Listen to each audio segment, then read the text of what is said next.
প্রিয় দর্শক, আসসালামু আলাইকুম। আশা রাখি আপনারা ভালো আছেন। আজকে আমি মেট্রো ট্যাবলেট নিয়ে হাজির হয়েছি। তো এই মেট্রো ট্যাবলেটটি প্রস্তুত করছে বাংলাদেশের অন্যতম স্বনামধন্য কোম্পানি জিসকা ফার্মাসিউটিক্যাল লিমিটেড।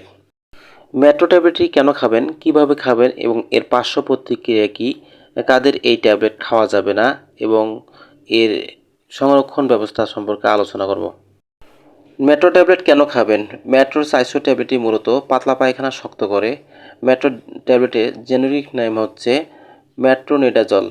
এই মেট্রো ট্যাবলেট ব্যাকটেরিয়া জনিত তীব্র যোনির প্রদাহ, মাড়ির প্রদাহ, মস্তিষ্কের ক্ষত, নিউমোনিয়া, পায়ের আলসার, দাঁতের তীব্র সংক্রমণ, সার্জারির পর প্রতিরোধক, তীব্র পেপটিক আলসার ইত্যাদি ক্ষেত্রে ব্যবহার হয়ে থাকে।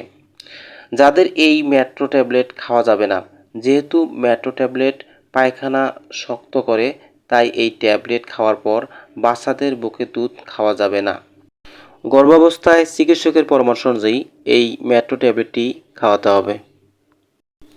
যাদের যকৃতের সমস্যা আছে তারা এই ট্যাবলেট সতর্কতার সাথে ব্যবহার করবে।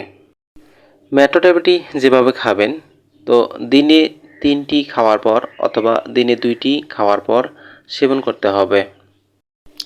এই ট্যাবলেটটি খেলে কিছু পার্শ্ব প্রতিক্রিয়া পরিলক্ষিত হয়। তার মধ্যে তিক্ততা, গাঢ় প্রস্রাব, বমি বমি ভাব, মাথা ঘোরা, মাথা ব্যথা, জ্বর ইত্যাদি দেখা দিতে পারে।